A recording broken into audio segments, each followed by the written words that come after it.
Olivia was beginning to lose patience. She'd been preparing for this evening since yesterday, shopping, cleaning the apartment, preparing all sorts of appetizers and entrees for the family and friends. And now she was sitting there listening to her husband mock her. Adrian has an amazing ability to find a flaw in everything. Moreover, this gift is revealed in the presence of strangers, and when she and her husband are alone, more sensitive, loving and affectionate husband cannot find. But when the third, fourth, 10th person showed up, he was a fountain of sarcastic remarks about Olivia. This time she was the protagonist of the bad joke. "I passed by a hairdresser's yesterday," Adrian said. "Looking out the window, my wife was sitting in a chair, and the master was working on her. I think I'll wait. She comes out, and what do you think?" A bald haircut. His sister Emma chuckled, running her spoon into the salad bowl to make herself a Caesar dressing. "I wish they'd shaved her bald," Adrian laughed, and that laugh was like a sharp arrow through Olivia's body, electrocuting her brain and making her tense. She'd been dyed red. You wouldn't believe it, her hair was the color of copper wire. "What about you?" my mother-in-law asked, snacking on a ham and cheese roll. I'm sure I kicked her back to the hairdresser's to change her hair color. "Yeah, now. So she can pay those barbers and hairdressers again? I made her dye her hair at home. If you look closely, you can even see that not all of her hair is dyed. There's copper coming through, look closely." The guests laughed, eyeing Olivia's hair, and she sat there red with embarrassment. Every time Adrian mocked her, she wanted to get up and leave. One time she had done just that, but then there had been such an enormous scandal. "You have no respect for my family," Adrian yelled. "They don't come to visit us often enough to be disrespected like this. How could you do this to them?" Olivia stood there like a delinquent child with her head down, unable to say anything to her husband. She regretted leaving the table 100 times over. She should have been patient. But this time the cup of patience was overflowing. No, she would not repeat the last attempt and leave the living room with the table she herself had lavishly set and her husband's relatives feasting. But she had to stop this bacchanalia, or it would never end. When the guests were a little tired of laughing at the color of Olivia's hair, poured the liquor into shot glasses and started snacking again, she said. "The other day I went to the orphanage where your children live. I looked at them, brought gifts and sweets. You know, they're so cute.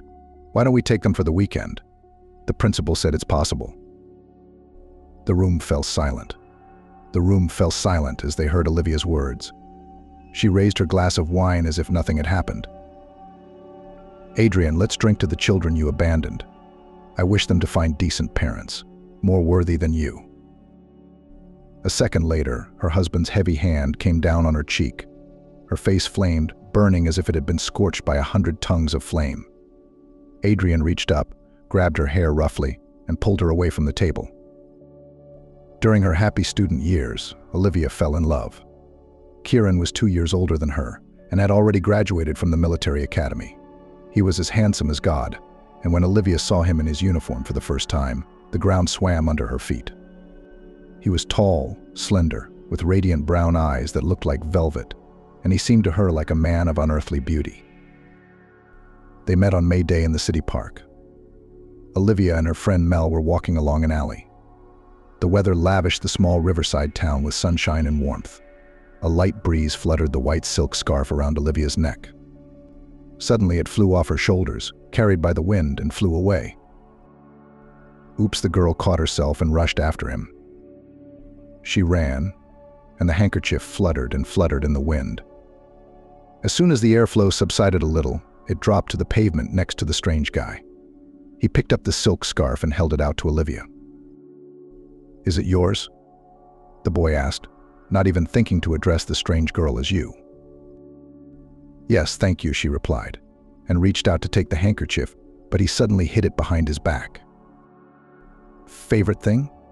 the guy asked, smiling an open, slightly joking smile. "Grandma's present ... Can I have it?" "Of course you can," he answered. "Only in exchange for your name." "My name's Olivia. Give me the handkerchief." "That's a beautiful name. Why are you so scared? I won't eat your grandmother's gift after all." The stranger smiled, and Olivia felt so awkward that she was ready to turn around and leave the handkerchief and run out of the park. Seeing her confusion and embarrassment, the guy decided not to torture the girl any longer, spread the silk and gently lowered the handkerchief on Olivia's shoulders. "I'm sorry if I scared you or hurt you."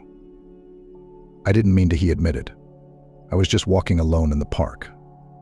It's a holiday, springtime, everyone's happy, having fun, going on rides. I'm Kieran." The guy held out his hand to her, and Olivia instinctively offered hers. His palm was warm. "Can I keep you company, or can you keep me company?" "I see you're out alone, too," Kieran said. "No, I'm with a friend," Olivia said, pointing toward Mel, who was standing nearby. She saw Olivia waving her hand and walked over to her friend and the strange guy. "Girls, let's have some ice cream." Kieran suggested it. "My treat." The company headed towards the summer cafe. Kieran turned out to be very sociable, cheerful, and confident. After ordering ice cream for himself and the girls, he asked, "Are you students?" "Yes, we study at the Teacher Training Institute," Mel answered, flipping her leg over her foot so that her already short skirt almost completely exposed her thigh. Kieran's gaze caught the lacy elastic of the stocking, and Olivia noticed it. Mel's doing her thing. She's going to start seducing Kieran, she thought. Olivia and Mel had been friends since freshman year. They were always together. Everyone around them wondered what could bind these two very different girls so tightly together. Mel was bright, even a little flashy. Long black hair flowing down her back almost to her waist. Fashionable clothes, chiseled figure with a narrow waist and lush breasts attracted the eyes of guys. And the girl knew her strengths and never missed a moment to use her feminine charms. Olivia was the opposite of her. She dressed modestly but tastefully. Her straw-colored hair was always braided or arranged in a bun at the back of her head. Her face was almost completely devoid of makeup, and her unremarkable, ordinary figure. Nothing made her stand out from the other students at the Pedagogical Institute. Mel was just suffocating, dying from the lack of male attention.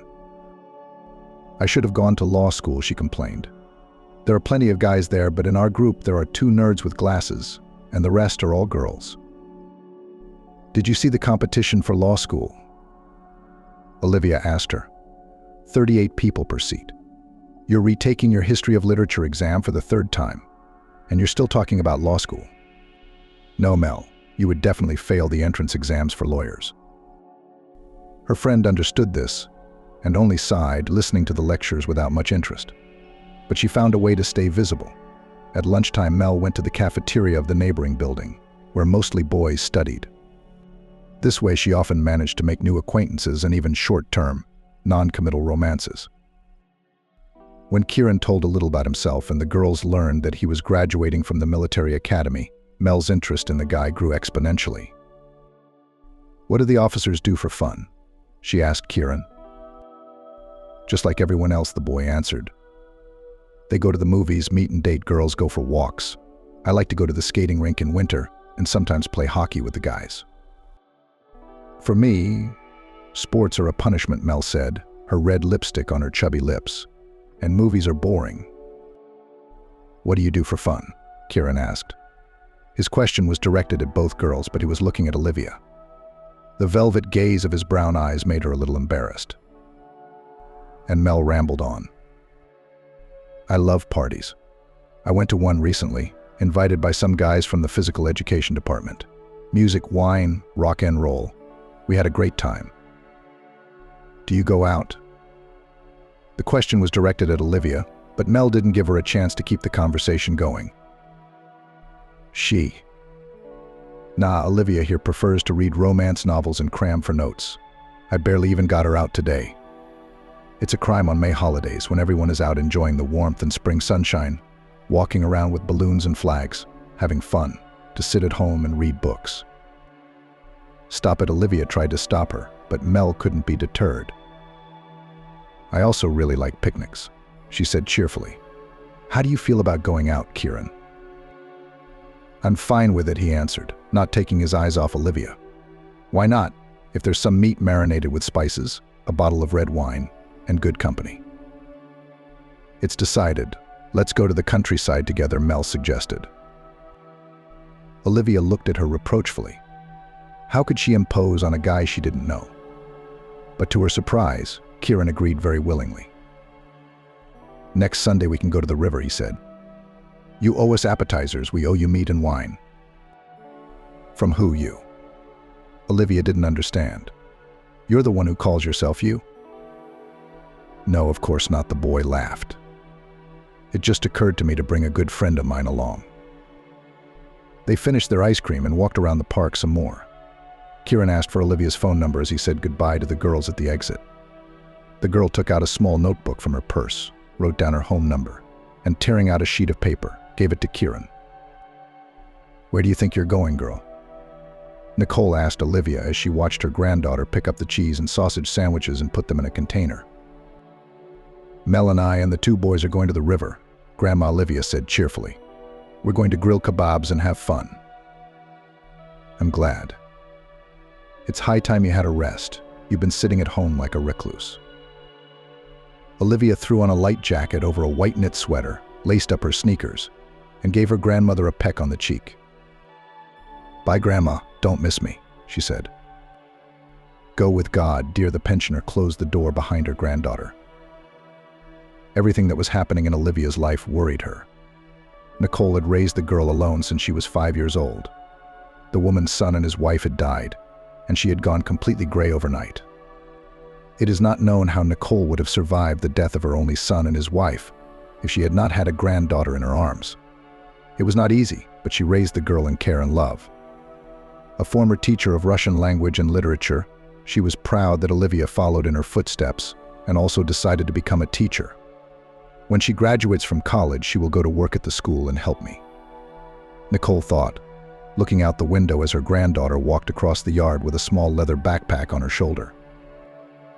Mel caught up with Olivia on the way. They were walking together to the bus stop where they were supposed to meet the guys. Did you like Kieran? Mel asked her friend. Seems like a nice guy, she replied vaguely. How complicated things are with you, Olivia, exclaimed the girl. What do you mean good? I mean, do you like him as a man? I don't know. I like him a lot. Strong, handsome, sociable, and a military man. I wish I could marry him and become a general's wife.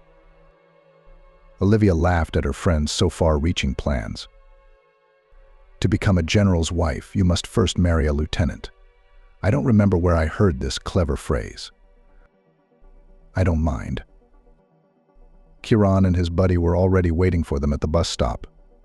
They had backpacks and a collapsible barbecue in their hands. Hi, girls, said Kieran.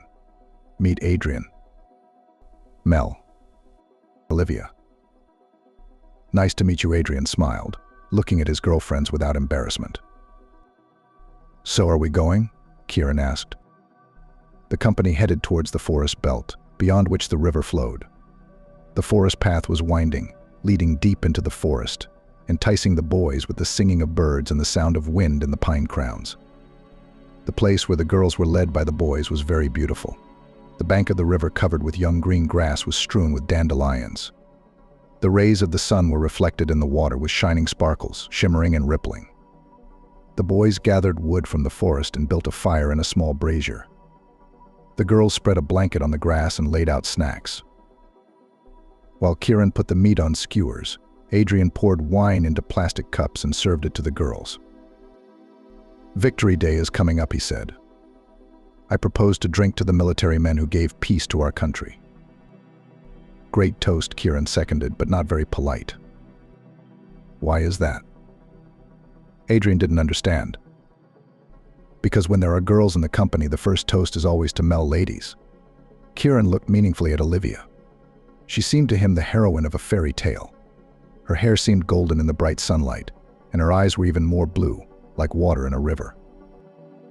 And we don't pretend to be superior at all, so I suggest we combine the two toasts and drink to the military women who helped the bravest and most courageous men to defeat the enemy. What amazing ingenuity. Mel praised Adrian. The guys drank wine, chatted merrily, and enjoyed a pleasant conversation. The meat turned out very juicy and flavorful. The girls praised Kieran, who had prepared his own marinade for the kebab.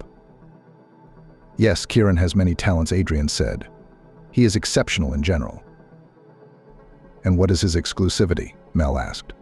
Tell me, we know almost nothing about him or you. What can I tell you? He's a fine fellow. He'll make a model officer.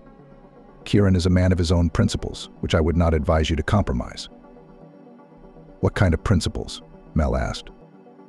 For example, he won't lend money on principle. It's true, girls, you can't ask him to die. I even took offense at him at first. What's wrong with helping a friend? And a friend could spend less money instead of throwing it away left and right. Adrian smiled and rebuked Kieran for his wastefulness. He also believes that marriages are made for great and pure love. Isn't it? Kira argued with his friend. How can you create a strong family if you don't love a person? Come on, Adrian grumbled. Love is pure chemistry. You meet someone, look into his eyes, and a chemical reaction takes place, and then. And what next? Mel looked at the boy who spoke so boldly about love. And then. The brain shuts down, and uncontrollable things happen. Adrian rolled his eyes amusedly. Euphoria engulfs two people who are drowning in each other's arms.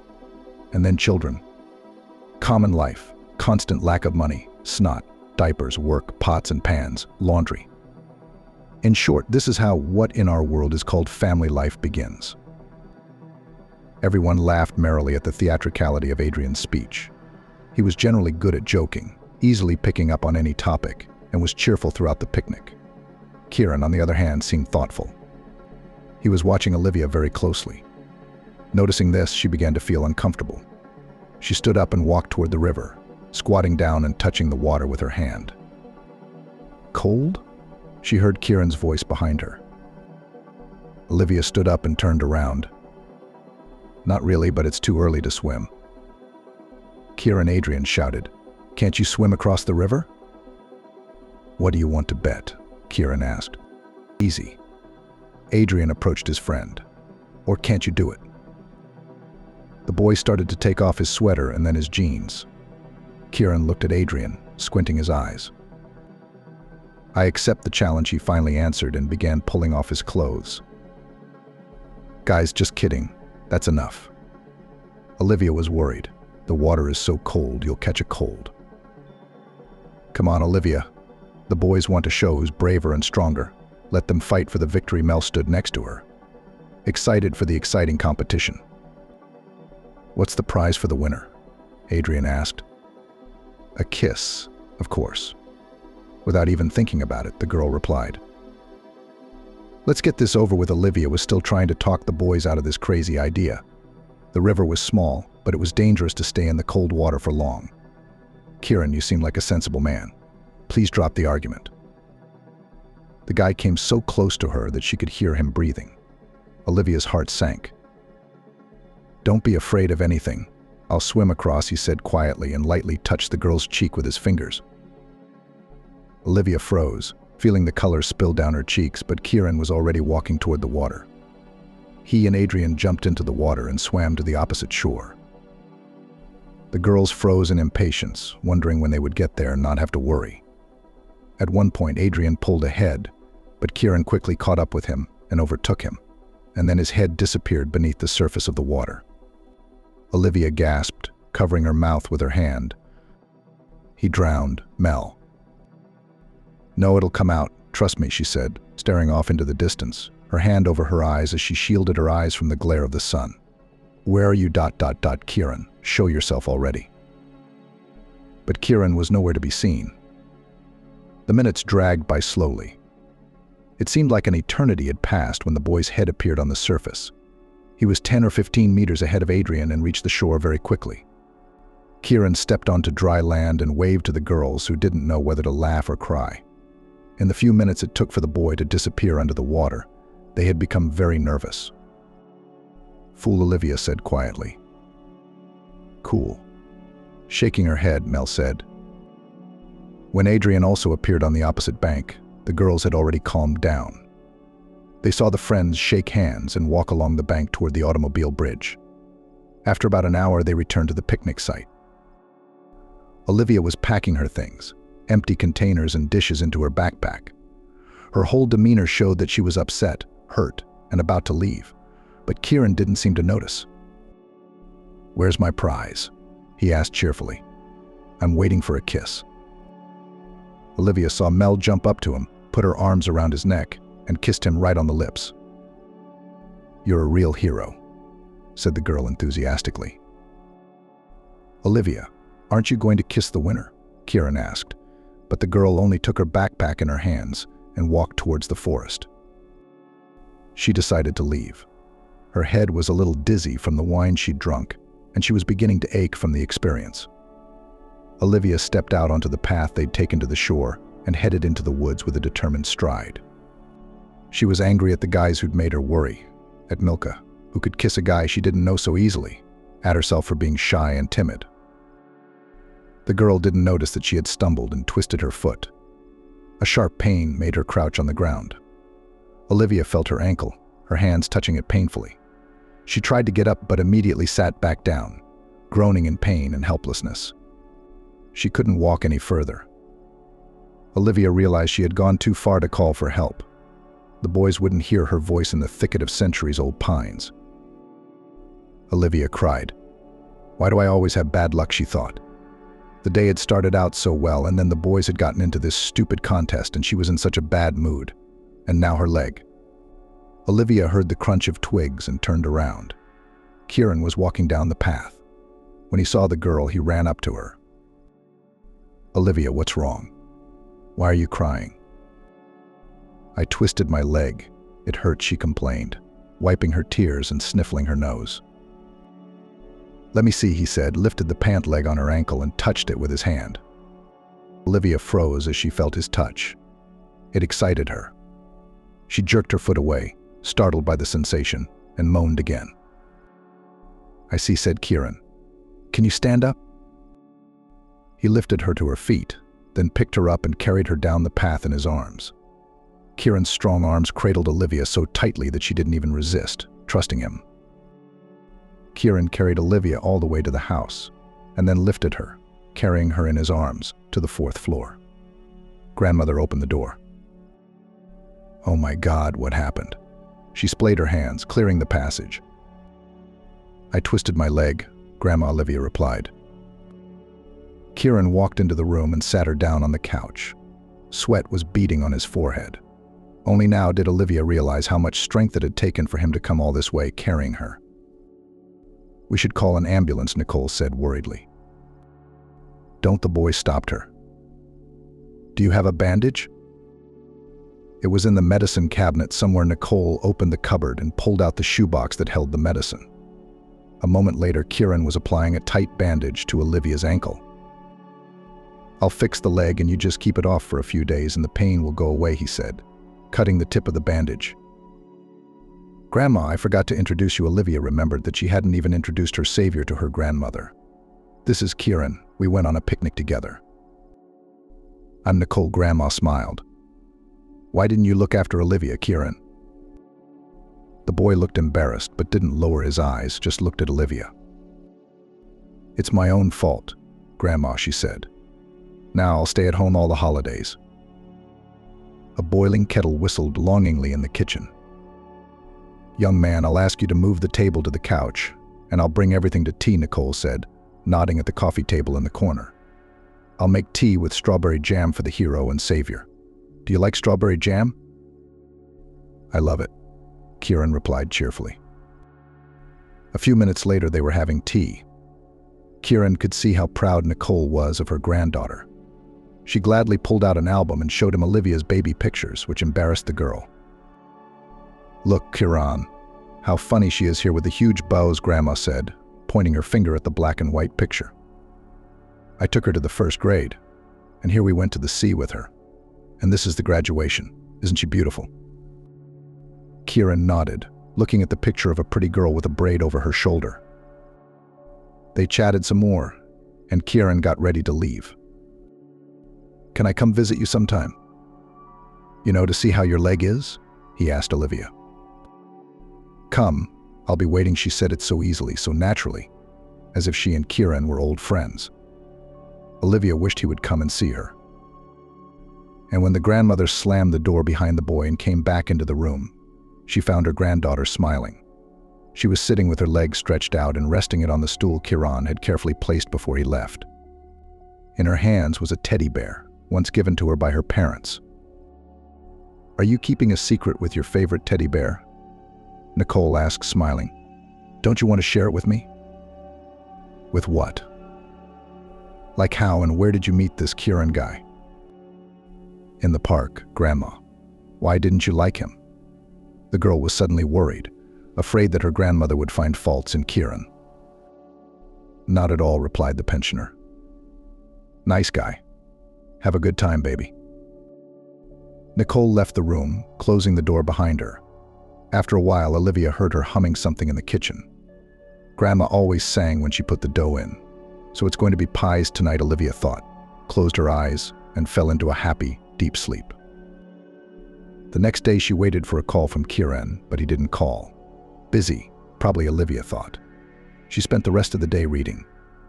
In the evening, Mel dropped by. As usual, brightly painted in a miniskirt and a blouse with a décolletage that showed off her ample breasts, she made the quiet atmosphere of the apartment noisy and cheerful. "It's your own fault," she reprimanded Olivia for leaving the picnic, twirling in front of the mirror. "If you'd stayed with us, none of this would have happened. Thank Kieran for finding you so quickly." "Yeah, he's good," Olivia said thoughtfully. Mel looked at her carefully. "Hey girlfriend, you're not in love, are you?" she asked with a sly squint of her eyes. "I didn't want to be in love with you," Olivia said, and I felt her cheeks reddening. "Kieran's a really nice guy, the kind of guy you could fall in love with. He brought me home, sat me right here, bandaged my leg." "Well, you know, Adrian's just as good," Mel said with her arms at her sides. "He walked me home, too, and came to visit." "He was visiting you?" Olivia wondered. "Why?"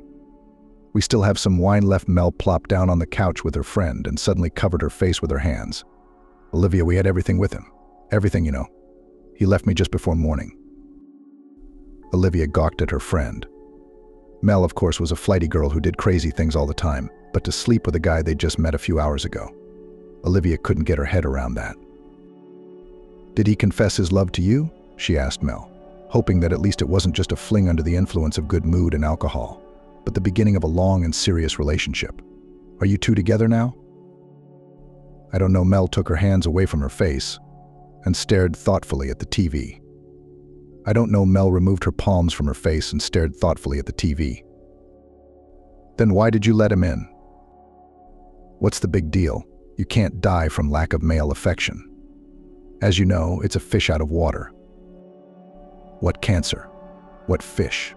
What are you talking about?" Olivia shrieked. "If he slept with you, he must be serious." "Yeah, you think Mishka from gym class had intentions too? And Kolka from law school? If all the guys I slept with married me, I'd be a sultaness with my own harem of men." Mel and Olivia laughed. Indeed, the boys were paying attention to the bright and cheerful Mel, and she was in no hurry to drive them away from her. But Adrian had more than caught Olivia's friend's eye. She really wanted to continue her relationship with him and maybe even get married.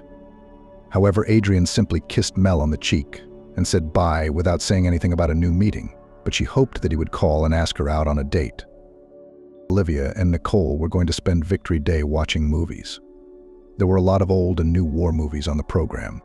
They sat comfortably on the couch, teacups and cakes on the table in front of them. Olivia didn't feel like going outside, even though she and her grandmother went to watch the parade in the town square every year. And this time, Nicole was feeling healthy. "I'd better stay home and watch the parade on TV," she said to Olivia. "Do you think your Kieran is marching in the parade now?" "Why is he mine?" Olivia was outraged. He hadn't even called in a week. "Okay, she'll worry, call again, or come over. Hello, here I am." Nicole smiled. Her girl seemed to really miss her new acquaintance. Olivia and her grandmother hadn't even had a cup of tea yet when the doorbell rang in their apartment. "I'll get it," she said. Her leg wasn't aching anymore, and Olivia was able to get around the house just fine. She opened the door and was stunned. Kieran stood on the threshold. He was so handsome, and handsome in his military uniform, smiling so charmingly that Olivia couldn't hide her joy. "Hey," he said. "Happy holidays." Kieran handed Olivia the box of cake. She took it and stood there, smiling. "Can I come in?" Kieran asked, and Olivia snapped out of her stupor and led him into the hallway. "Grandma," she shouted, "we have guests. Come in, we're having tea, you're just in time." Nicole looked out of the room. "Young man, you're on parade today." She gave him an approving glance. "And then on parade, and on parade," laughed the boy. "We've been preparing for the festive march all week, and we haven't had time to visit you at all." "We're not offended," the pensioner waved her hand, "although someone here missed you very much." "Bah," Olivia yanked her back. "What a BA. Go to the kitchen. Get another cup and saucer for our wonderful guest. We'll celebrate Victory Day." Olivia's grandmother definitely liked Kieran. She suddenly sounded very tired and sent her granddaughter and her boyfriend out for a walk. "I'll lie down for a while, rest in silence," and you go, "There are people having fun.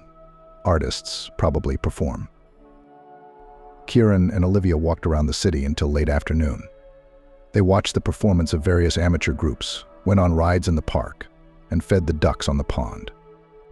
The boy and girl did not even notice how it got dark outside, and citizens began to gather on the square to watch the fireworks.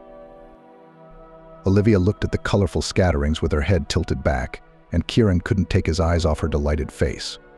He mentally said, "How beautiful you are, Olivia," and it turned out he'd said it out loud.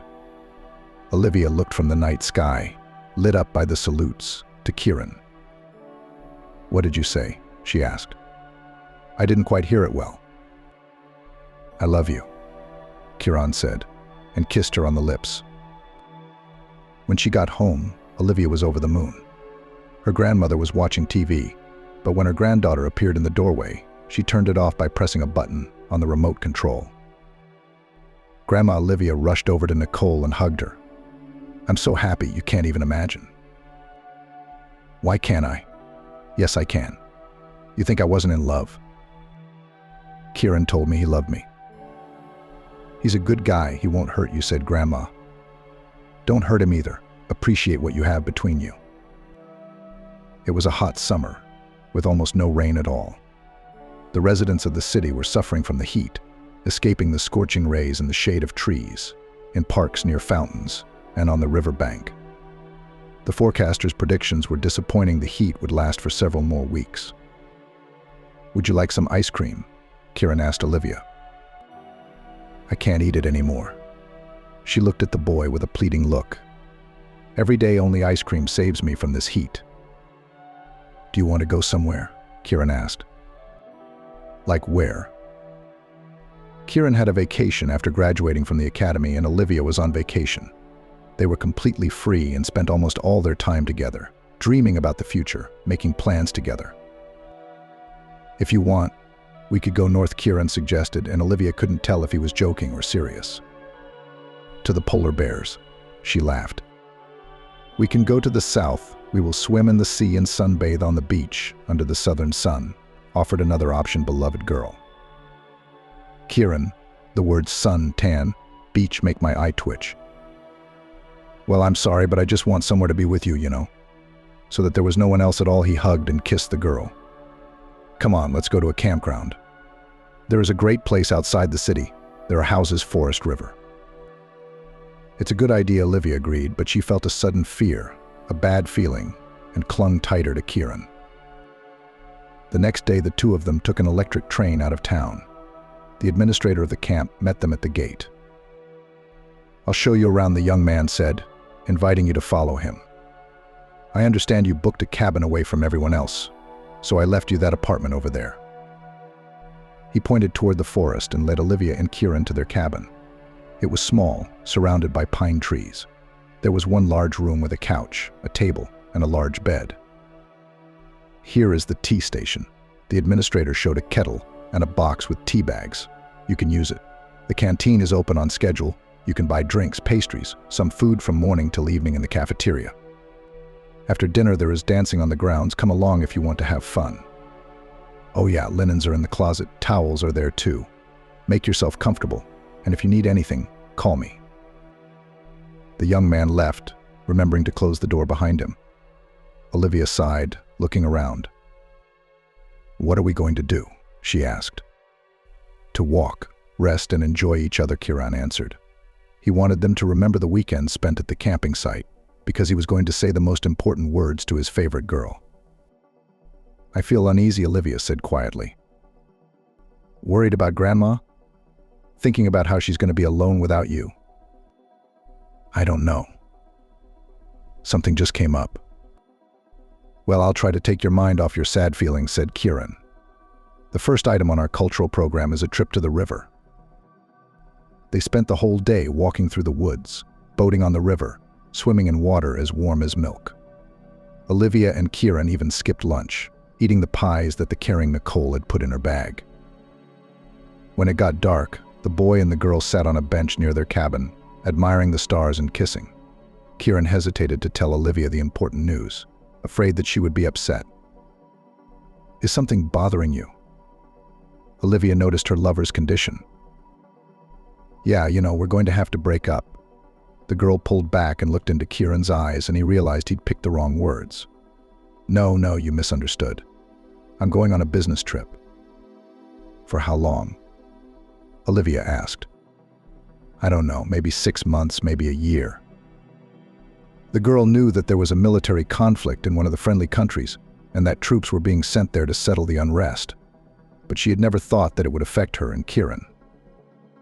"When?" Olivia asked, hoping that the moment of parting wouldn't come soon enough.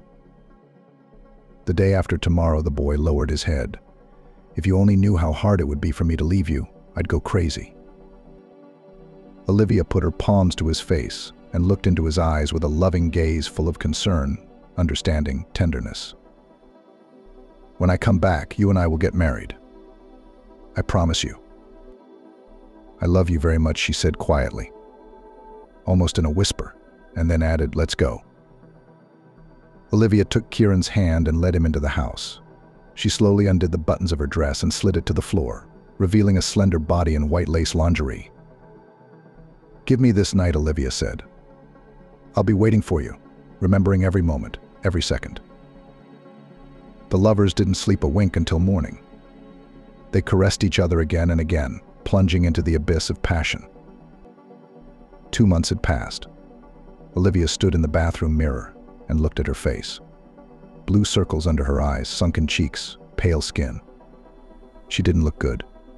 She moved her gaze to the sink, where a pregnancy test lay on the edge. 2 stripes were clearly visible against the white background. She was going to have a baby, a part of the person she loved. But Olivia was more worried than happy. Kieran hadn't sent a single letter, and she'd checked the mailbox several times each day. There were no phone calls, no messages either. Once, when she met Adrian, Kieran's friend, on the street, Olivia asked him if he had any news. But the guy shook his head, for some reason averting his gaze. The girl understood that in hot spots. There was no time to think about girls and love relationships, but it was possible to find a minute to scribble a couple of lines, "Everything is fine. I love you. I miss you." And now this pregnancy. Olivia thought about how to tell her grandmother so she wouldn't worry her too much. Nicole had been complaining more and more lately about her heart and high blood pressure. Olivia had called the ambulance again yesterday, and the doctors had insisted on hospitalization, but Grandma had flatly refused. "I will die at home, not in a government bed," she said, barely able to move her tongue, and signed her refusal with a weak hand. When she left for the institute, Olivia was always worried whether something had happened at home or how her grandmother was doing. The anxiety for her nearest and dearest people kept her from concentrating on the lectures. Mel was always trying to get Olivia to wake up. "Wake up, everyone's looking at you," she said as the entire audience stared at the girl, who had her eyes closed and was mumbling something under her breath. Olivia's friend sighed and shook her head. "You can't torture yourself like this." But there was no shadow of the old Olivia, the Olivia with whom they'd gone out in the evenings, shared secrets and made plans for the future. Olivia seemed petrified. "Olivia, what took you so long in the bathroom?" she heard Nicole's voice. "Breakfast is on the table. Hurry up or you'll be late for school." Olivia sat down at the table and reached for a sandwich. But when she felt a nasty lump in her throat, she put the piece of loaf with cheese and sausage back on the plate. After she drank her coffee, she kissed her grandmother and walked out the door. On the way to the institute, the girl met her friend. Mel stood near the entrance to the building and smoked a cigarette. When she saw Olivia, she waved at her. "There won't be a first class," Mel said. "The teacher's sick, so we can go shopping." She tossed the cigarette butt away and slung her bag over her shoulder. She noticed that Olivia was in no mood again. Mel understood that she missed Kieran, that she was in love, that she was in love, that she was waiting to hear from him, but she thought she shouldn't be so upset. "Nothing again?" she asked her friend. "No, there's other news, though." "Well, what's the news?" Mel tugged on Olivia's arm. "I'm pregnant." The girl pulled a test out of her purse and showed it to her friend. "Shit, how could you do that?" Mel said, surprised and frustrated. "How?" Olivia didn't understand. "Careless, that's how." Mel handed the test back to Olivia and reached for the pack of cigarettes that was sticking out of the pocket of her bag. "Stop smoking," Mel, her friend, told her. "I just threw it out." "I'm allowed. I'm not pregnant. Thank God." "What are you going to do? You're not going to have a baby alone with no husband, no money, and no education, are you?" "I'm going to," Olivia said quietly. "You can't kill a child for lack of money and unfinished education. It wasn't his fault." "Oh, come on." Mel waved her off. "What baby? There's a little pea in there yet. Don't be a fool. I have a phone number of a good friend. She will arrange everything, but you'll have to pay. Do you have money?" Olivia was silent, absorbed in herself. She heard her friend's words, but they sounded distant, barely audible. "I said I had money to pay for the abortion." Mel shook Olivia's arm, trying to shake her out of her stupor. "I'm not having an abortion," Olivia said. "It's my and Kieran's baby. It has to be born." "You're an idiot," Mel exclaimed. "Where's your Kieran?" "No? And what makes you think he wants that baby? Did he ask you to bear him children? Or maybe he promised to marry you?" "Kieran will come back and everything will be fine. And I will give birth and wait with the baby for him."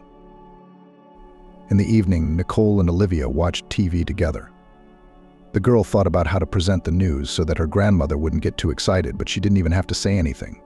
Nicole, who had raised her granddaughter since she was a little girl, knew her too well. "Are you thinking about how to tell me about the delay?" she asked, keeping her eyes on the TV screen. Olivia was silent. Her grandmother's foresight, her gift of sensing the state of her beloved granddaughter, always amazed the girl. "You're worried," Olivia, wondering what to do, how to move on, right? "Okay, Grandma. And it is possible not to think, but just to live. You should not try to rewrite your destiny. It is written long before the birth of any person by someone from above. You are doing a thankless job by racking your brains, doubting, thinking over every next step." "What should I do, Grandma?" Olivia suddenly put her head down on Nicole's shoulder, and Nicole put her arms around her and stroked her head. "Just to live," the pensioner replied calmly. "To live and enjoy every new day." "What do you think Kieran would say if he found out we were having a baby together?" Olivia asked, looking into Nina Petrovna's eyes. "I would say the same thing. You have to live and raise a child, love those who deserve it, and make each of their days better, happier." "I'm scared." "Don't worry, you'll give birth by the end of the course. You'll be with your baby all summer, and then I'll help you. I'll take care of the baby while you're at the institute. Then you'll get your diploma, and that's it." "What if Kieran doesn't accept the baby?"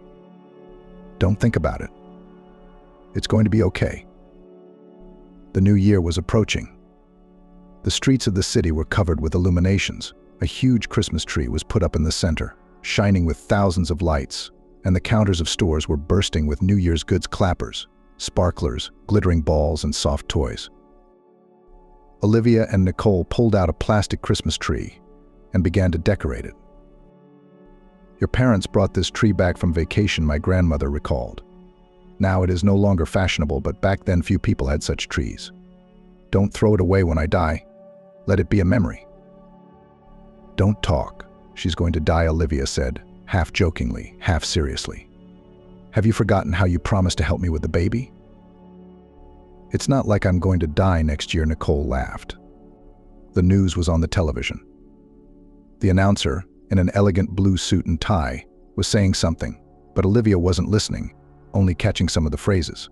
Suddenly she shouted, "BA, turn up the sound," and she got off the stool she had climbed on to put a star on top of the tree. More than 50 of our soldiers and officers are missing. Their fate is still unknown.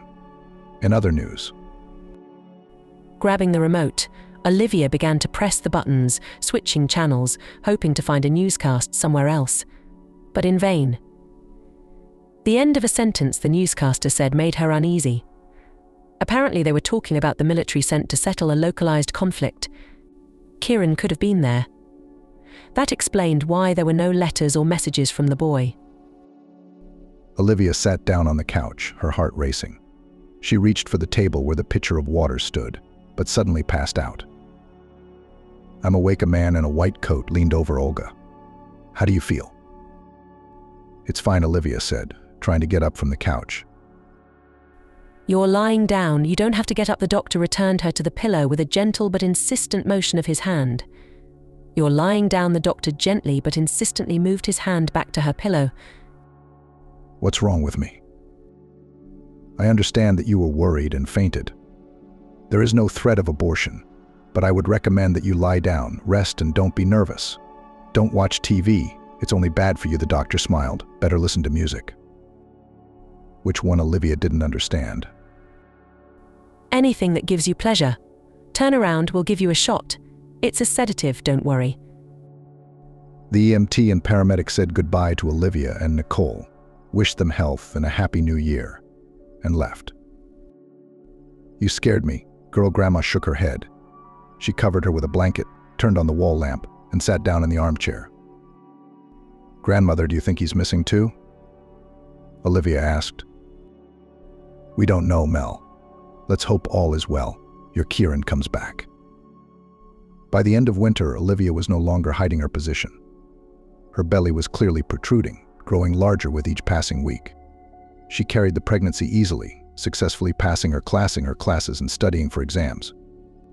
And when the baby kicked her for the first time with its little foot, she circled the significant day in her grandmother's wall calendar with a red felt-tip pen. There was still no word from Kieran. "Mel, can you ask Adrian to ask around about Kieran amongst his contacts? They went to school together, so maybe someone knows something?" Olivia asked her friend. Adrian who? Mel didn't immediately realize who her friend was talking about. "Oh, that Adrian. I haven't seen him for a long time." "What? Aren't you two together?" Olivia wondered. "I thought." "What's there to think about? We slept together a few times, and then I got bored with him. He doesn't take me to a restaurant, he doesn't take me out, he doesn't have much money, he doesn't give me presents. I like it better with Vincent from journalism school. You know what kind of car he has? It's so hot." Mel continued to talk about her new lover, and Olivia wondered if she should go to the academy herself. Maybe they knew something about her lover. The next day she was already standing at the checkpoint. The officer on duty demanded a pass, which the girl, of course, did not have. Not without a pass, he kept saying the same thing when Olivia asked him to let her through. "I need to know about one man," she begged. "He was sent on a business trip, and I haven't heard from him in 6 months. I can't help you. If you get a pass, I'll let you in. But in the meantime, get out of here. You're not supposed to be here." Olivia turned and walked away, but the clerk suddenly called out to her. "Girl, try to go to the military enlistment office. They should know about everyone who. Well, you know where." "Thank you," Olivia thanked him, and she headed off to the enlistment office. As she got on the bus, she wondered why she hadn't thought of it before. Only the military could tell what happened to those who were sent on a business trip. "And who will you be to him?" the captain asked Olivia in the duty room through a window with an iron grill. The girl is confused. She's basically nobody to him. A close acquaintance, you know? We only give information about military personnel to relatives. The captain looked at her with a cold stare. It seemed that even Olivine's pleading eyes couldn't break through that ice block. The girl came out of the building. A woman was sobbing nearby, trying to comfort her, and a young man was standing nearby. "Did something happen to you?" Olivia asked. "Should I call an ambulance?" The guy looked at her, shook his head. "No, I called a cab. It's coming. I'm taking my mom home. My brother died on a business trip in a hot spot. We just found out." Olivia's legs felt woozy. What if Kieran did too? She squeezed her eyes shut. No, not that. He was fine. She would feel it. She couldn't help but feel it. Completely frustrated, Olivia returned home. Nicole was lying on the couch. A tonometer and several packets of pills on a stool next to her. "Grandma, what?" "Blood pressure." Olivia rushed to her grandmother. "Yes, baby," Grandma said quietly. "I've had some medicine. It'll make me feel better. I'll call the doctors." Don't bother people," Nicole stopped her. "It'll pass." "You tell me if it gets worse, okay?" said the girl. "I'll tell you to go eat. There's soup on the stove and cutlets. Go on, Mel." Nicole closed her eyes. Olivia adjusted the blanket and went into the kitchen. She was really hungry. The girl heated up some soup, cut off a few slices of fresh bread. Having eaten quietly, she washed the dishes behind her.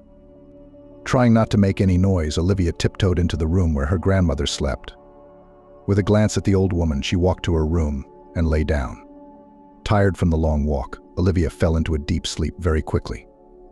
When she opened her eyes, it was already dark outside the window. The girl got up, drew the curtains, and turned on the light in the room. Her grandmother must still be asleep because no sounds were heard. Olivia went into her room and called out, "Bah, are you asleep?" There was no answer. Olivia moved closer to Nicole and took her hand. The palm was icy, lifeless. "Granny, wake up, Granny." The girl touched her cheeks, shoulders, shook her arm, but the old woman didn't show any signs of life. Olivia called an ambulance and the doctors diagnosed a heart attack. After the grandmother was taken to the morgue, the girl called a friend. "Mel, please come, please. Grandma's dead," she said quietly. In half an hour, Mel was already sitting next to her, hugging Olivia. She didn't cry, she just wanted someone to be there for her. And she had no one else but Mel and Kieran. A month had passed since his grandmother's death. Olivia was coming home from the institute. From week to week, it was already time for her to give birth. The women's clinic even suggested that she go to the maternity hospital. "You'll take vitamins, get drips, prepare your uterus for labor," the midwife told her. But Olivia refused. She needed to take as many credits as possible, close all her debts at the institute, and consult with her academic assistant about whether she should take a sabbatical or whether she could write and defend her diploma without a year's break. Thinking about all this, Olivia didn't notice when a beautiful blue foreign car pulled up next to her and a familiar male voice called her name. "Olivia, hi. Don't you recognize any old friends?" The girl slowed down and turned her head at the voice. Adrian jumped out of the car. He looked stunning: black suit, snow-white shirt, shined shoes. "Hi, Adrian. What a meeting." Olivia rejoiced. She hadn't seen Kieran's friend in a long time. The thought flashed through her mind that maybe he knew something about her lover. "What's up? How's life?" Adrian asked, hugging Olivia lightly around the shoulders. "I see you're doing well. When are you due?" "Soon enough." "Come on. I'll give you a ride," Adrian offered and pulled the girl by the arm. Olivia tried to refuse, saying it was good for her to walk, but Adrian was adamant. He opened the car door and gently placed Olivia in the front seat, then walked around to the driver's seat. "Shall we?" He was still as cheerful as the first time Olivia had seen Adrian.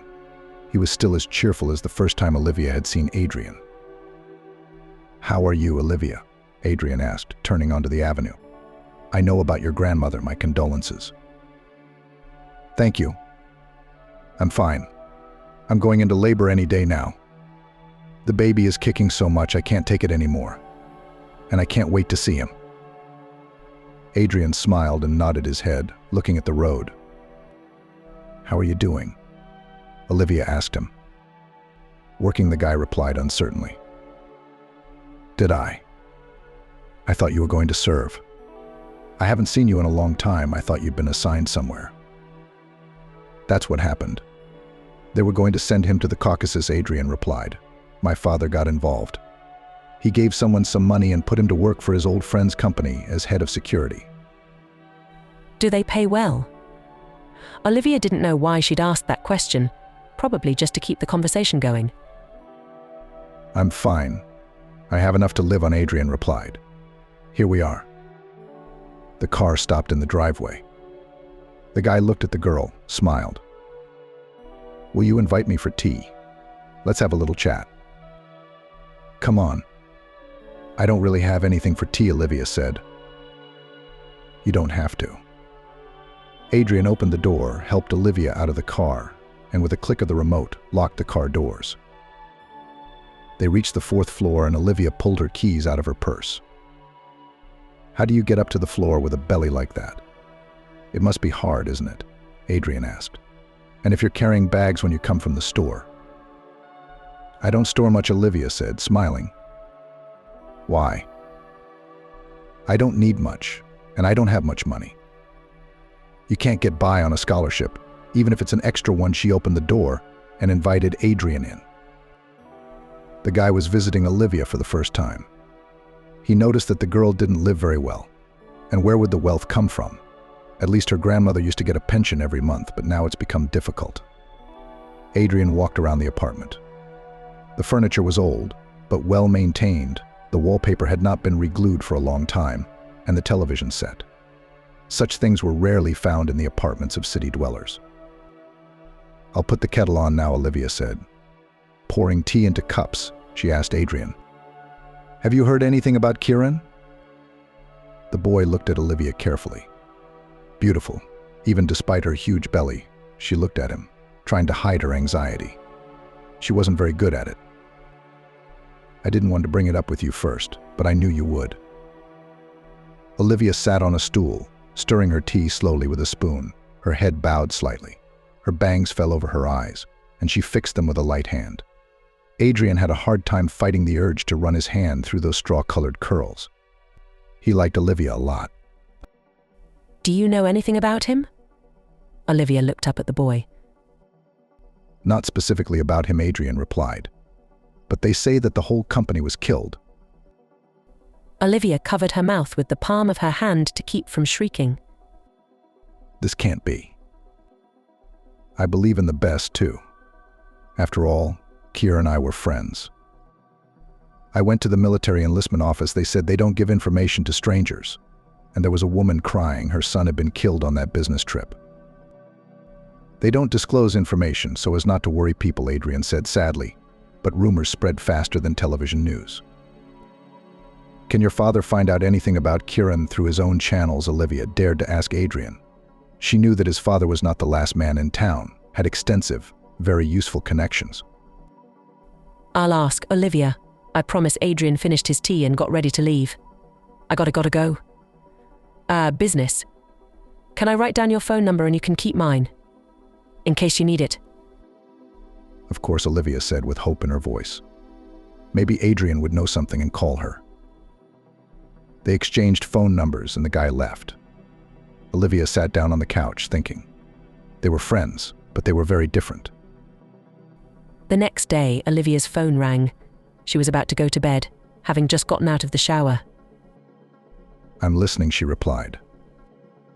"Hi, it's Adrian." She heard the phone ring. Olivia's heart raced, wondering if he'd found out something about Kieran. Yes, Adrian, go ahead. Are you still awake? Can I come in? I'm right here, at your doorstep. "Sure, come on up," Olivia said, and she hurried to throw on a robe over her nightgown. Adrian walked into the hallway carrying 2 huge bags and pulled them in front of the girl. "Here, the humanitarian aid has reached you." Smiling happily, he said. The boy took off his shoes and strode into the kitchen. Olivia watched in amazement as he put meat, sausage, cottage cheese, milk, candy, canned goods, several kinds of cheese, juices, tea, coffee. The groceries didn't fit on the table anymore, but he kept putting them out of the bags. "What is it, Adrian?" the girl asked in surprise. "I told you, humanitarian aid." After finishing the groceries, he sat down on a stool. "I didn't ask. Why?" "Olivia, I just wanted to help you and make you happy," Adrian said. His words sounded sincere, kind, and the smile stayed on his face. Olivia wanted to scold him at first to make him take it all back, but when she saw how pleased he was to do something for her, she melted. "Well, let me at least give you some tea," she said, turning on the gas stove and filling the kettle with water. "Can we have coffee?" Adrian asked. "I have to be on duty with my men until morning today. The chief has come up with some kind of reinforcement, so we'll be waiting for the enemies until morning." What enemies? Olivia didn't understand. She was even a little worried. "I'm just kidding," the boy said. "They just asked me to be on duty until morning." They drank tea and talked, but Olivia waited for Adrian to find out something about Kieran and tell her. Finally, when she couldn't bear it, she asked him directly. The boy grew sad for a moment. He seemed to be struggling to find his words. "You don't have to wait for Kieran anymore, Olivia," he said finally. "No one has any other information. It's all confirmed." What was confirmed?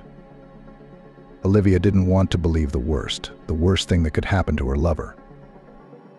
Kieran is gone. In one ravine, our military found more than 20 decapitated bodies, officially recognized as the bodies of dead men from Kieran's company.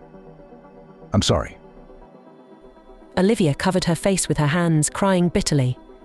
Adrian stood up, walked over to her, and put his arm around her shoulders. Suddenly she cried out, and clutched her stomach. "Oh, Mummy. It hurts," Olivia moaned. Oh, I think I'm in labor." "I'll call an ambulance." Adrian frantically searched for his phone.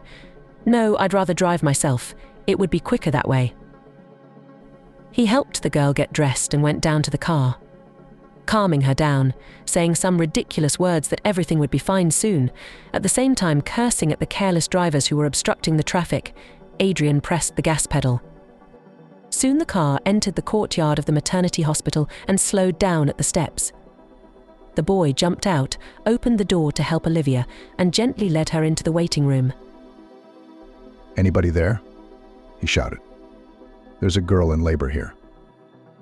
On a sunny April morning, Olivia sat in a hospital bed holding her baby boy. The baby had been born strong and healthy. Black hairs tousled on his head, just like Daddy, Olivia thought as she stroked her son, holding him to her chest. Her heart was full of love for this little man, the most dear to her in the world. The door to the room opened and a nurse came in. She was holding a huge bouquet of roses in a bag. "Pravushina, Olivia, there's a message for you," said an old woman. "Look at the flowers they're carrying for moms now, 100 of them in a bouquet.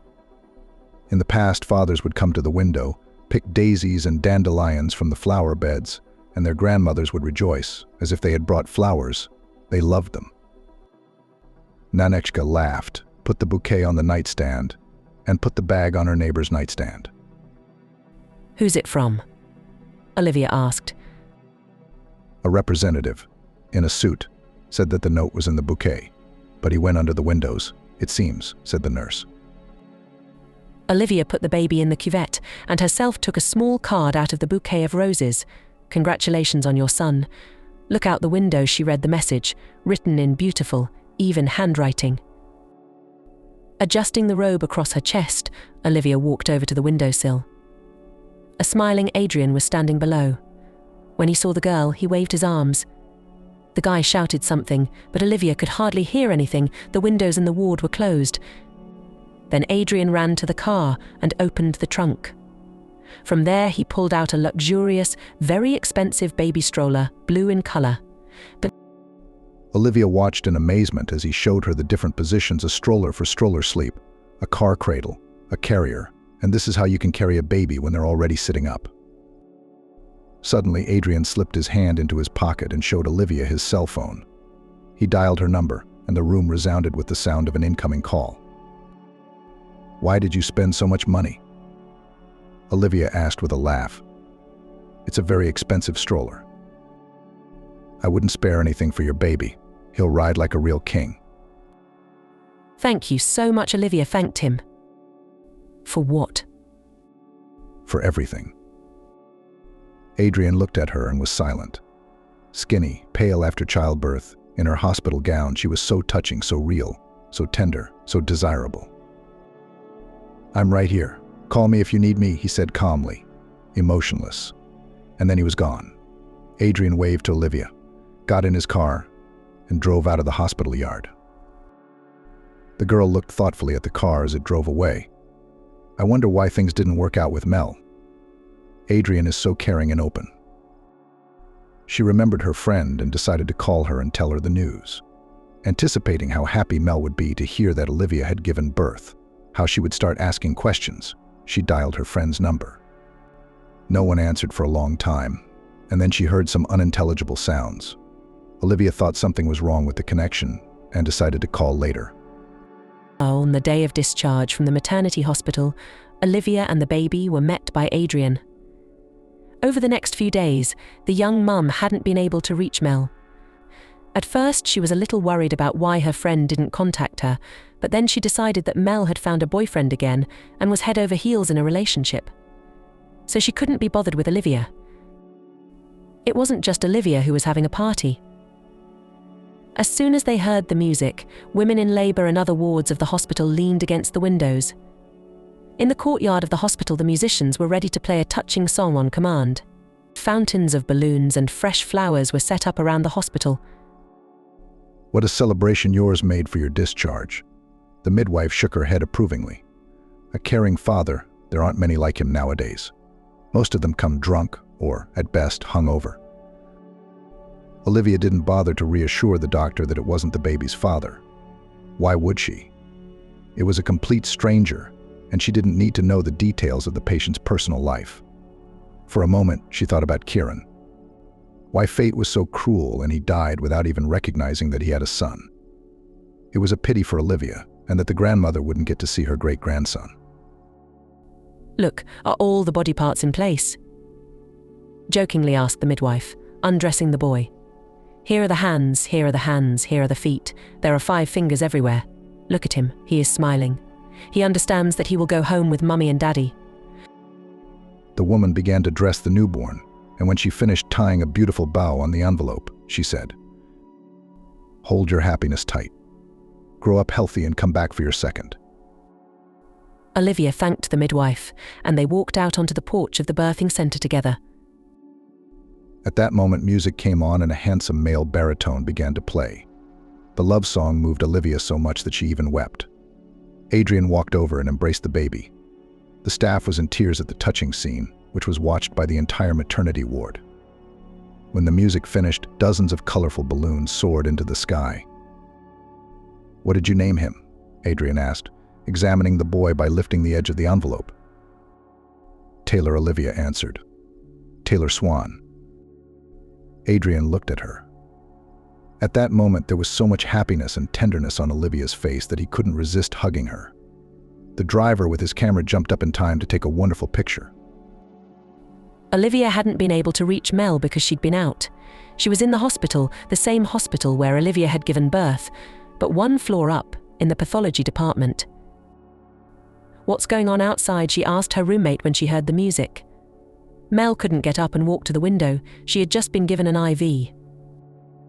"Some of the young mothers are met by a happy and loving daddy," replied a neighbor in the ward, who was sitting on the windowsill and watching what was happening in the yard.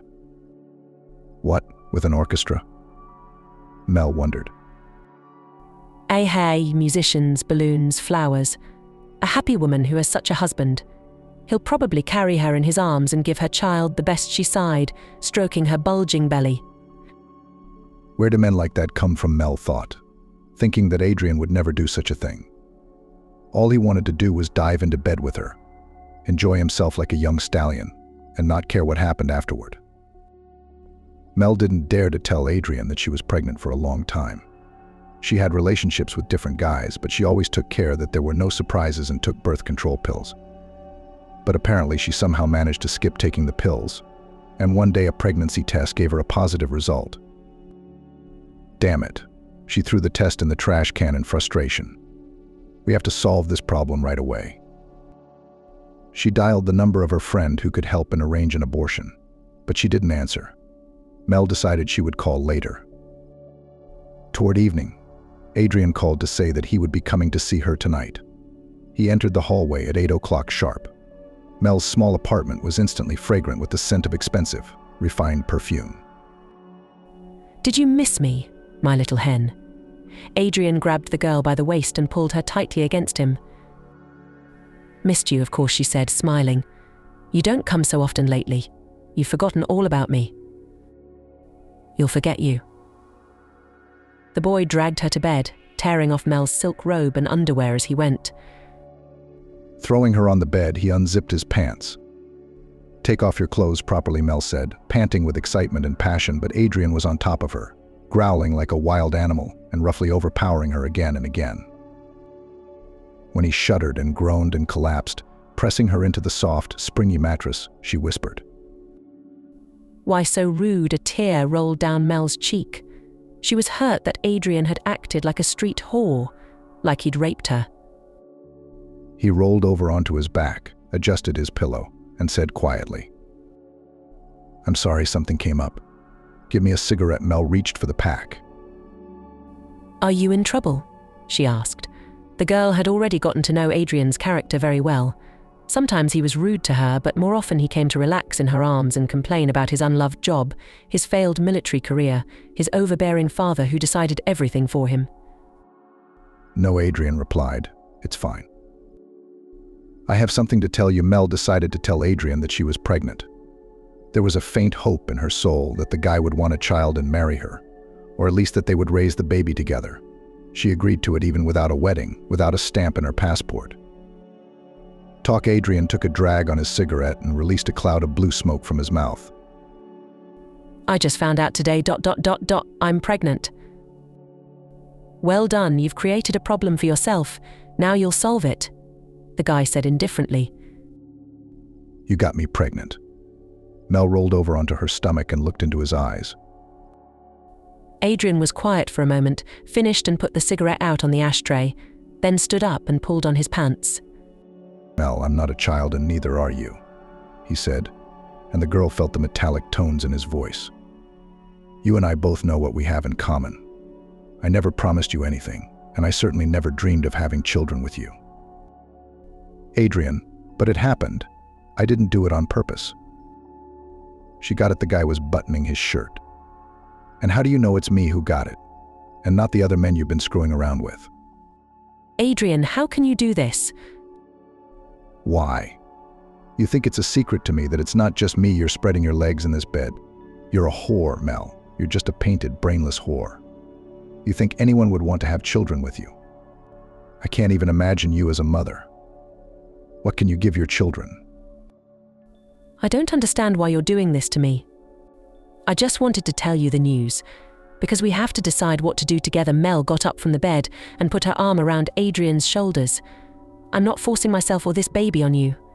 I'll have an abortion and that's it. Just don't leave me." Adrian pushed her away, pulled several large bills out of his wallet and tossed them on the nightstand. "There should be enough here," he said, and walked out of the bedroom. A second later, Mel heard the door slam shut in the hallway. What an asshole, she thought, picked up her phone and dialed the number of the grocery delivery phone. "Hello, I'll have a pizza and a bottle of whiskey. Write down the address." Adrian brought Olivia and the baby home. A security guard followed them up to the 4th floor of the girl's apartment, carrying heavy bags. Olivia was completely immersed in her thoughts. Even though she was happy, she had a lot of problems to solve: paperwork for her allowance, a call to the pediatric clinic, and a graduation coming up. "Is she asleep?" Adrian asked as Olivia entered the kitchen.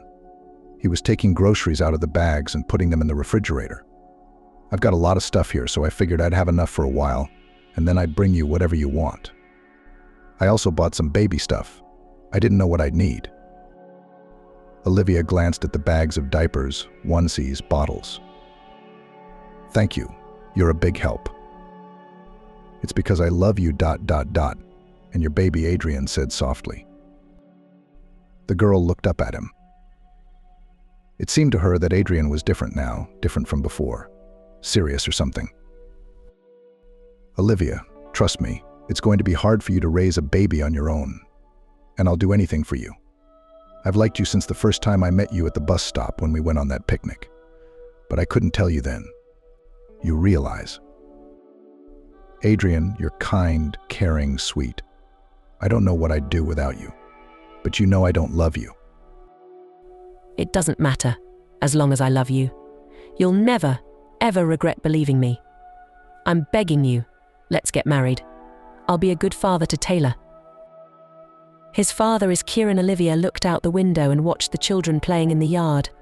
Taylor would grow up to build sand towers in the sandbox. It's sad and painful, but Kieran will never see his son. I can keep his memory alive, always telling Taylor what a hero his father is. And maybe you and I can still give Taylor a little brother or sister.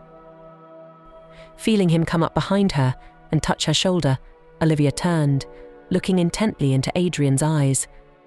What about Mel? The girl asked. What will she say when she finds out? Mel and I had never had anything serious, just meetings for fun. Neither she nor I ever loved each other. And anyway, Mel wasn't made to be a wife and mother, and you're different. A baby cried from the room. Olivia hurried to the baby, and Adrian sat down at the table and thought. It seemed to him that Olivia was about to agree to his proposal. They got married. They decided not to have a wedding or a big party, which upset Adrian's parents very much. But he was firm in his decision.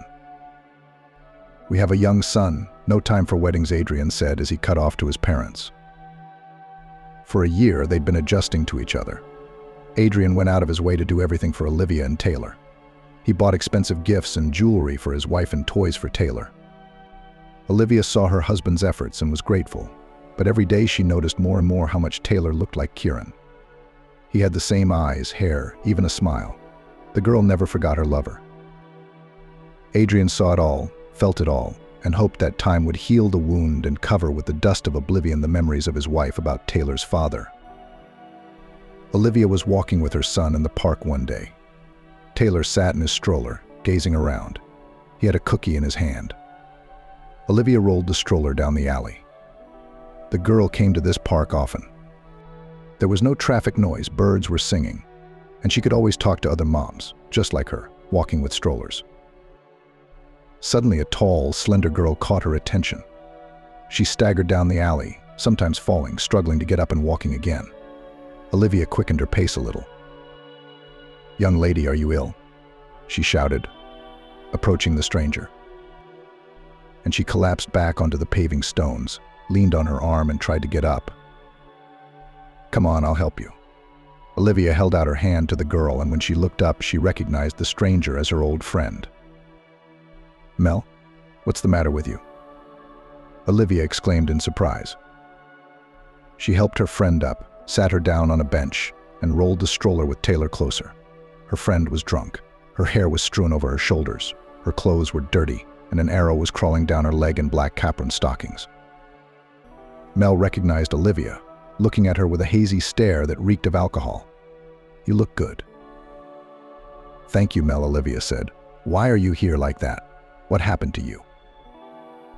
"And a lot of things happened to me." Mel burst into a coarse, drunken laughter. "And you, and your Kieran, and my Adrian. A lot has happened to all of us." "What do you mean?" Olivia didn't understand. "Mel, are you sick? Do you need help?" "Help?" The girl opened her purse and pulled out a pack of cigarettes. She turned to Olivia and squinted her eyes. "You're the one who needs help, living in a fog and not noticing anything around you." "What are you talking about? Wake up, Mel, we were friends." "And I'm not friends with traitors. You betrayed everyone, me, Kieran. You know how bad I felt when you started living with Adrian. And you know how bad Kieran felt when you wouldn't even let him look at his son." What the hell are you talking about? Olivia didn't understand what her former friend was trying to accuse her of. Do you have any money? Mel asked her suddenly. There's a card, replied Olivia. Let's go. Mel struggled to get up from the bench and walk down the alley. Olivia followed her, rolling the stroller with her son in front of her, not wanting to let her go until she explained everything and told her about herself. They reached the nearest supermarket. Give me the money, Mel said. Olivia handed her a bank card. Her friend entered the store and came out a short time later holding a bottle of alcohol. Soon they were sitting in the kitchen of Mel's apartment. Olivia was amazed at how messy the rooms were. There were things scattered everywhere, bottles, dirty dishes in the sink, and an ashtray full of cigarette butts on the windowsill. Mel took a glass and poured herself from the bottle. I'm not offering you one. I know you won't, she muttered and raised her glass. Cheers. How did you come to this, Mel? Rolled and rolled and rolled and rolled and rolled. And you helped me ruin my life with Adrian. He told me you didn't have anything. Olivia tried to justify herself. Well, of course, there's nothing but 2 kids. What kids? Olivia thought Mel had gotten drunk and was talking nonsense. But her friend got up from her chair and shuffled to her room, her torn tights shuffling across the floor. When she returned, she placed a photograph in front of Olivia. It showed 2 babies. They looked no more than 3 or 4 months old. This is Ciara and Vincent. And their father Adrian, pointing her finger at the picture. Mel said, my children, the twins. Olivia looked at the faces of the babies in surprise. They were lying on the beautiful blanket next to each other, looking exactly alike. You had a baby with Adrian. When? Olivia exclaimed in bewilderment. Only 6 months ago. And that asshole didn't recognize the kids. And I had my parental rights revoked. With his connections, he made a quick deal and put the kids in an orphanage. Everything she'd heard from Mel seemed unbelievably crazy to Olivia. Adrian couldn't do that. Yes, he had connections, he could do a lot of things, but putting his children in an orphanage. And then he wanted to kill me. He got me drunk and tried to strangle me, but Kieran wouldn't let him. He hit him so hard. Mel laughed, her laughter sounding unnatural, theatrical. Kieran, who? What are you talking about? I don't understand anything, Olivia said, and stopped drinking. She took the glass from her friend, catching an angry look. Your Kieran punched him. Adrian was choking me and he punched him in the face. Mel, wake up. Kieran died on a military trip. No, he didn't. And he saw you. Where? I beg you, pull yourself together and tell me everything in detail. It turned out that Kieran was back, and the first thing he did was to stop by his friend's house. As he approached the driveway, he saw Olivia and Adrian come out of the door. The guy had a small child in his arms. They smiled at each other, talked about something, and then got into the car and drove away. A few days later, Kieran decided to find out about Olivia and Adrian from Mel. He went to her house, knocked on the door, but no one opened it. In his heart, the guy banged on the door. It was unlocked. Entering, he heard the sounds of a struggle, ran into the bedroom where Adrian was choking Mel. Kieran punched him and pulled him away from the gasping girl. Ah, he's back. Adrian, recognizing his old friend at once, said, Hero, now you're going to get your rights, but your Olivia is no longer yours. She's my wife and we have a son growing up. Adrian pulled his passport out of his pocket and took out the picture that had been taken when he was discharged from the hospital. Olivia was smiling from the photo, and the boy was holding a newborn baby in his arms. As she listened to her friend's story, Olivia could hardly believe what was happening. It turned out that Kieran was not dead, as Adrian had told her. He was alive and knew nothing about his little son.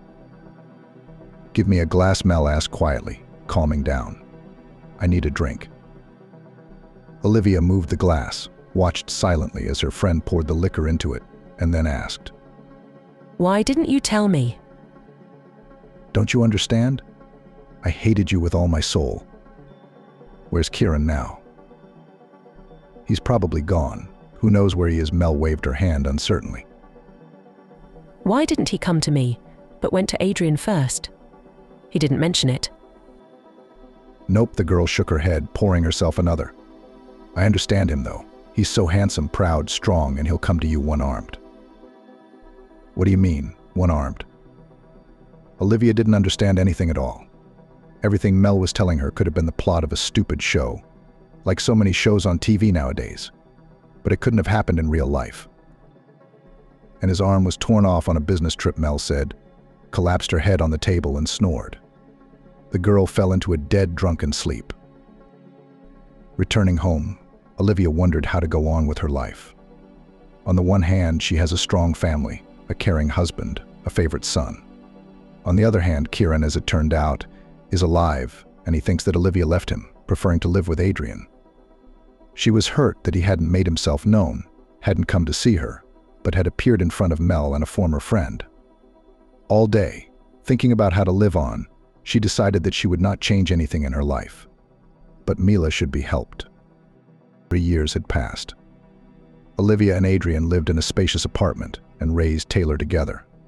The baby was growing up to be a very bright, active boy, constantly demanding attention. Olivia spent the whole day dealing with her son, and in the evening waited for her husband from work. Sometimes, looking out the window as he drove up to the entrance and parked the car in the yard, she thought that more caring than Adrian husband could not find.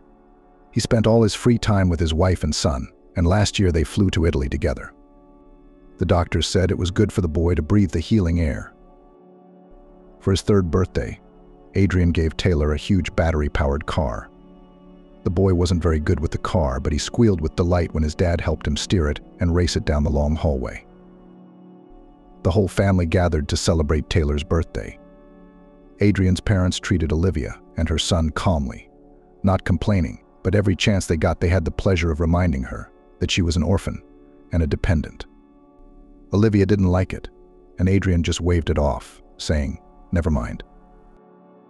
Her husband's older sister often reproached Olivia for running around with her son like a piece of paper, and Adriana still hadn't given birth. As she set the table for the party, Olivia thought she would have to endure the reproaches, taunts, and sarcastic phrases directed at her again. Lately, she'd noticed more and more that Adrian himself was bringing up topics that insulted and offended his wife. Why he did so, she did not understand. When they were alone, more caring and affectionate Adrian could not imagine anyone. But in the presence of people who were strangers to Olivia, he always found something to pick on. And this time he was out of line. Olivia's taunts amused her in-laws. Everyone at the table seemed to be having fun except her. "Adrian, stop it. I feel bad," Olivia tried to stop her husband. But he went on. Then the girl could not stand it. Trying to appear calm, she smiled and said softly but very clearly, "The other day I went to the orphanage where your children live, honey. I looked at them, brought gifts and toys. You know, they're so cute. Why don't we take them for the weekend? The principal said it's possible." Adrian put his fork on the table silently, then slapped Olivia, grabbed her by the hair, and dragged her out of the room. The family stared at them, uncomprehending. "You've scraped it all together, daughter-in-law, on your own head," said the mother-in-law sneeringly. The guests continued to eat as if nothing had happened, placing appetizers and salads on their plates. "Mom, what kids did Olivia say Olivia was talking about?" Sister Adrian suddenly asked. "Who knows who she is? She's got some nonsense in her head, so she's just saying whatever she wants. Andriusha only has Taylor." In the kitchen, Olivia wheezed, trying to free herself from her husband's strong, clinging fingers, which squeezed her neck. Adrian pinned her against the refrigerator and hissed, trying to keep his voice low so the family wouldn't hear. "Who do you think you are? You think you can tell my parents and sister whatever you want? Let go or I'll scream. I know all about you and Mel, about how you put your own children in an orphanage and stripped her of her maternal rights. About how you've been lying to me all these years. Shut up. Have you forgotten the swamp and poverty I pulled you out of? What would you be blaming your bastard for if it wasn't for me?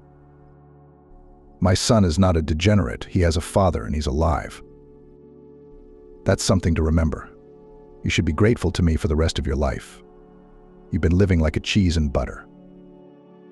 Let go or I'll tell your parents." Adrian looked into her eyes with anger. He loosened his grip and finally let go of Olivia. She sat on the stool, rubbing her neck where her husband's fingers had left marks. "How could you? You acted like a monster." "It's none of your business. Mel's a whore. I never loved her.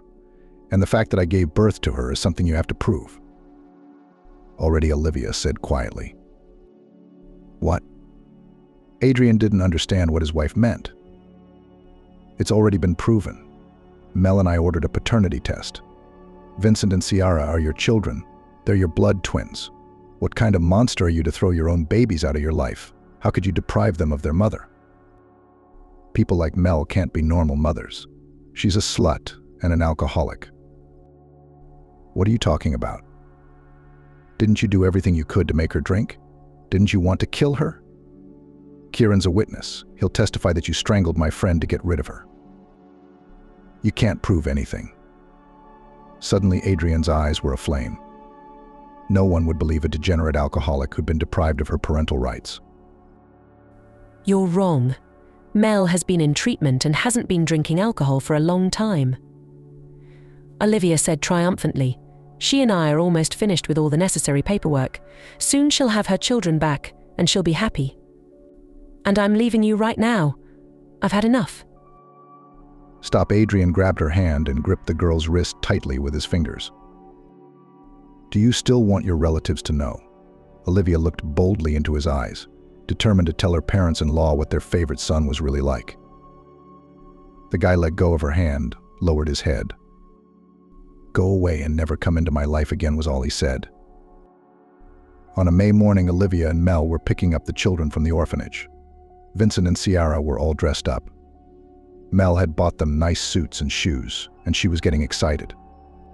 The day before, she and Olivia had cleaned up the apartment, setting up the nursery in Mel's former bedroom. Now there was a bunk bed, a closet full of children's things, and a large basket of toys. Mila had a very difficult time. When she learned what had happened in her life, Olivia began to visit her friend whenever she could get away from home.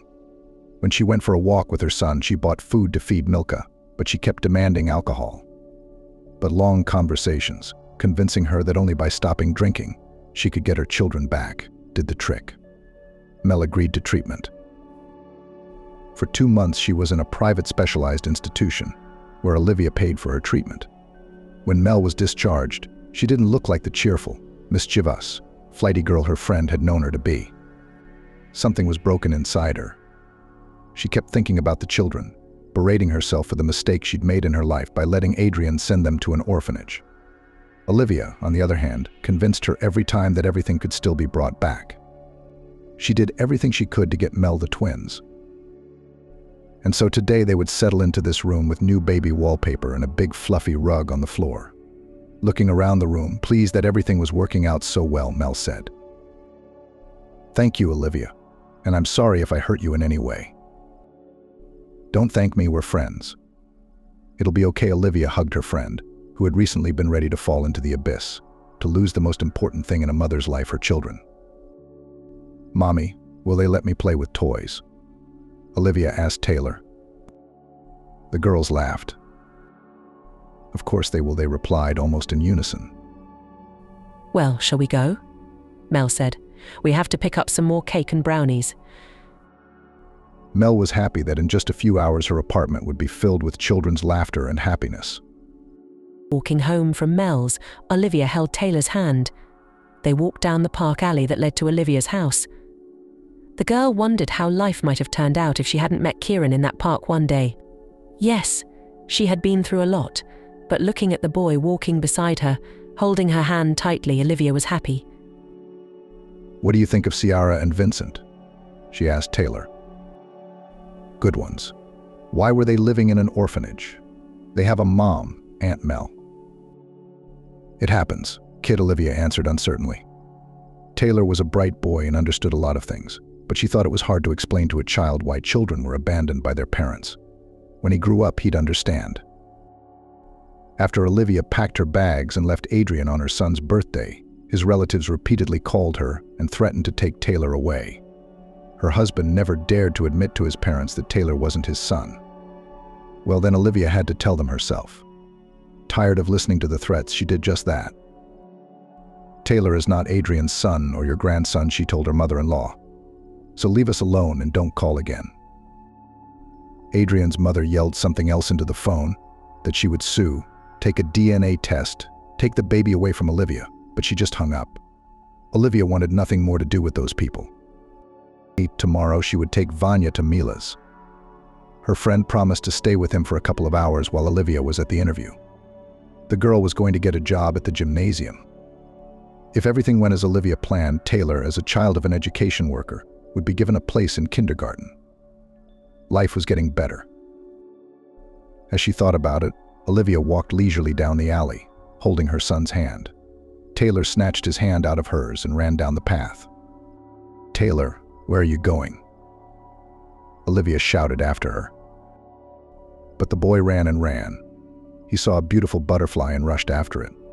Suddenly, the child stumbled and fell with all his might on the paving stone path. Olivia rushed to her son's aid. She saw a strange man come to the child, lift him up and put him on his feet. "Son, you're all right," she ran over to the boy and squatted down to examine the wound on his knee, which was visible through his torn pants. "How could it be? How many times have I told you not to run?" She suddenly realized that a man had helped the boy up and thanked him without even looking in his direction. "Thank you so much for helping my son." "You're welcome, because that's my son too. How you doing, fighter?" Olivia slowly raised her eyes to the stranger who had come to her child's rescue. Her heart was pounding frantically. She stood up, not taking her eyes off his face. Kieran looked at her with the same kind, loving velvet eyes. "Hello, Olivia," he said quietly. "I've been waiting for you here for a long time."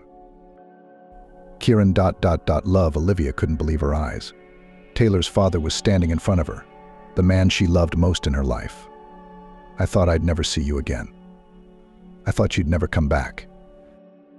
"How could I not come back? I promised you, remember?